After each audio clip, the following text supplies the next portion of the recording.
C'est étrange, mais j'ai l'impression que tandis que l'homme cherche plutôt à être reconnu en tant que personne, la femme, elle, trouve relativement plus difficile d'avoir une bonne relation à son propre corps.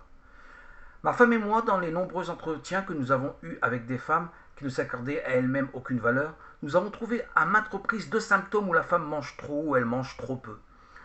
Se suralimente et se nourrit insuffisamment sont deux expressions du même malaise. Le manque d'amour de soi.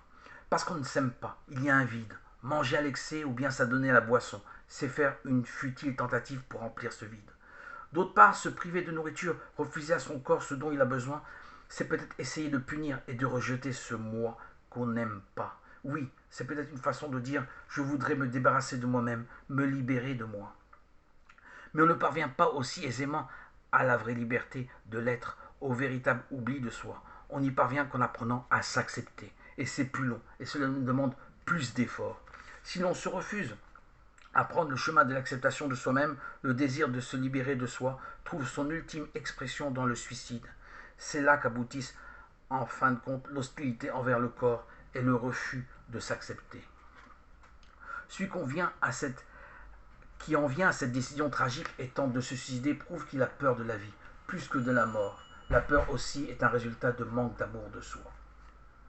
L'amour ne cherche point son intérêt, écrit Paul dans sa lettre aux Épîtres aux Corinthiens, chapitre 13, verset 5. Mais celui qui ne sait pas ce qu'est l'amour et qui ne peut s'aimer lui-même est toujours obligé de se chercher, habité par la crainte de ne jamais découvrir peut-être ce qu'il recherche. Centré sur lui-même, il devient inquiet.